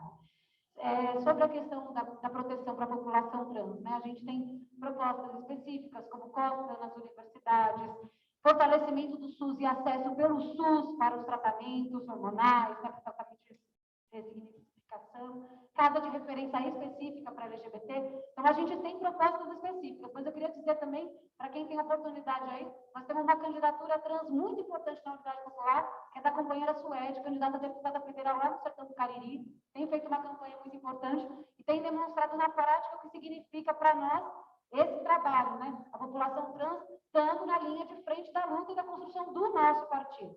Então, quem quiser conhecer, dá uma procuradinha, que ela é super ativa na rede social, dá para conhecer um pouco mais profundamente, para além das pautas específicas para a proteção da população trans, como que essa população pode, deve estar nos espaços de poder, de construção do partido também, que eu acho que é muito importante. No momento que essa questão dos policiais, para falar um pouquinho antes, né, dos policiais e dos pastores nas eleições, que alguém perguntou da quantidade. Eu acho que a gente precisa ver se realmente eles são mais do que eles já foram, não tenho certeza, porque, na verdade, a gente sempre teve essa movimentação meio de direita, eu precisaria fazer um levantamento para ver se proporcionalmente isso cresceu, não sei. O que eu acho, o que nós da Unidade Popular achamos, é que essa avaliação sobre uma guinada da direita na sociedade como um todo, é uma parte da verdade. Né? Você tem uma parcela muito ligada ao bolsonarismo, só que eles são muito raivosos e a gente vê ele o tempo todo. Então, quando o Bolsonaro ganhou as eleições, a capa do Jornal Verdade da próxima edição foi: mais de 80 milhões de brasileiros não votaram em Bolsonaro. Porque essa foi a verdade. Bolsonaro não se elegeu com a maioria dos votos. Ele se elegeu por um contexto específico. Inclusive, muitas pessoas não foram votar. E muitas pessoas votaram no outro candidato. Então, não é verdade que a maioria do povo é de direita, nós não achamos isso. No dia a dia, lá no bairro, eu sou lá de Goiânia. Quando a gente anda lá no Morro do Acerto, que esse é o nome do morro lá do bairro de Ocupado, já disse Santa Teresinha do bairro onde eu nasci, Morro do Acerto, e fala com o povo favelado que não tem esgoto, não tem nada dentro de casa de madeirite, a gente vê que o nosso povo não é de direita, não é verdade. Ainda que a ideologia dominante seja muito forte sobre a nossa classe, e veja todo mundo muito arrebentado, passando fome, e não é à toa que aumentou-se o fundo eleitoral, porque os partidos de direita estão derramando dinheiro a rodo nas periferias, os de esquerda também, viu? Os de esquerda também. Derramando dinheiro a rodo nessas eleições para poder ganhar voto. Então, isso é uma coisa importante. Essa ideologia fica disseminada, mas não é verdade que a maioria do nosso povo é de direita, ou tem essa convicção. Agora, fazer trabalho de base é um negócio difícil, muita gente abandonou, nós não, e nós estamos muito convencidos de que esse é o caminho para a gente transformar. E tentando entrar aqui no que mais me cabe, né, sobre esse momento, a estratégia, Lula com Alckmin e tal, como eu disse, nossa diferença é programática. Programática, nós temos um programa, eles têm outro programa. Ah, mas botou o Alckmin para trazer mais votos. Não é verdade. O Alckmin não trouxe mais votos para a campanha do Bolsonaro, para a campanha do Lula. O Alckmin trouxe foi um aceno de governabilidade. Não, vamos aqui e tal, é uma expectativa de governabilidade. Eu não estou aqui para ficar falando da tática dos outros, mas foi essa a tática. Essa foi a tática escolhida, né? Dialogar para essa governabilidade. Nós achamos que isso é um erro. Tático, inclusive. Nós precisamos acenar com uma governabilidade de convocação do povo, apresentando uma proposta que convença o nosso povo. E o que a nossa campanha faz? Nós estamos disputando votos com quem não vai votar em ninguém. Porque lá no Morro do Acerto, o povo não vai ser indicado para votar. Porque a dona Maria, lá do bairro, ela está sendo convencida pelo pastor, que diz que se ela não votar no Bolsonaro, ela vai para o inferno. É lá que nós estamos fazendo nossa campanha. É lá que nós estamos discutindo com o nosso povo qual é o futuro que o nosso povo precisa. E nós não vamos chegar lá e dizer para o povo, olha, não, o que a gente precisa é disso aqui de proposta que a gente não acredita. Nós precisamos derrotar o Bolsonaro, sim. E nós estamos trabalhando para derrotar o Bolsonaro no primeiro turno, votando o Léo Pérez no segundo turno contra o Lula, e aí nós vamos discutir programa com programa e vamos ver o que o povo vai decidir. Estamos trabalhando de dia e de noite para isso. Nós estamos trabalhando para derrotar o Bolsonaro. E nós estamos trabalhando para convencer consciência de quem está sendo convencido ou pelo crime organizado ou pelos pastores. Porque nas periferias é o espaço onde a política não está, infelizmente. É lá que nós estamos construindo o nosso trabalho, o nosso partido, com muita honradez, e nós estamos arrancando os votos do Bolsonaro. Se tem alguém que está fazendo campanha para derrotar o Bolsonaro, é a Unidade Popular, vocês podem ter certeza. Porque não tem um discurso de um militante nosso, de um jovem de 14 anos, que conheceu a gente ontem e falou, eu não vou votar, mas eu vou completar para vocês, que não está denunciando o que é Bolsonaro, o que significa o golpismo, o que foi a ditadura militar, trazendo a história dos nossos, que deram a sua vida por nós, Helenira Rezende, que é homenageada na casa do Olga Benário lá de Mauá, Manuel Lisboa de Moura, Emanuel Bezerra dos Santos, que foram assassinados, seus corpos foram ocultados aqui em São Paulo, num cemitério lá na Zona Sul, foram trazidos de Recife para serem escondidos aqui, ocultados seus cadáveres aqui. É esse o esforço da nossa militância, de demonstrar para o nosso povo que a ditadura não é a mesma coisa para quem é pobre, porque também tem esse discurso. Não, mas vocês de esquerda, vocês ficam falando mal de ditadura porque a ditadura persegue vocês, porque para nós que somos pobres, da periferia, como se eu não fosse, né? Estou falando para vocês onde eu sou. Não, porque para nós pobres, nunca teve democracia.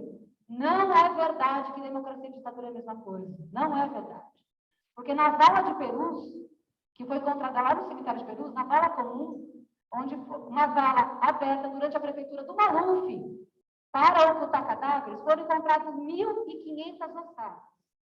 Nós identificamos lá 5 desaparecidos políticos e estamos procurando mais um. Das 1.500 ossadas, quem eram as outras? 1.494 pessoas. Trabalhadores comuns. Crianças assassinadas no surto de meningite que a ditadura quis ocultar. A ditadura é cruel para toda a sociedade. Não é cruel só para quem luta contra ela, não. E é por isso que nós precisamos ir para cada bairro, ir em cada casa, bater lá na casa da Dona Maria e denunciar que a gente precisa enfrentar, sim, o golpismo e qualquer ameaça de ditadura no nosso país, porque quem mais vai sofrer é o povo mais pobre. Porque os esquadrões da morte foram criados na ditadura para assassinar nosso povo. A polícia militar foi criada na ditadura para assassinar nosso povo, e eles estão todos os dias aí esperando para a gente acabar com qualquer perspectiva democrática para colocar de novo seu Estado contra o nosso povo. Gente, é isso. E minha rede social, vivialmente.oficial, quem puder. E acompanhe as nossas outras candidaturas da UP. Nós temos uma chapa só de mulheres em São Paulo. Temos Carol Vigliar, candidata a governo, 80. Temos a minha, né, Vivian Mendes, 800 Senado. Temos Lígia Mendes, deputada estadual, 80000. E Isis Mustafa, deputada federal, 8.000. Por favor, sigam as candidaturas e apoiem. Obrigada.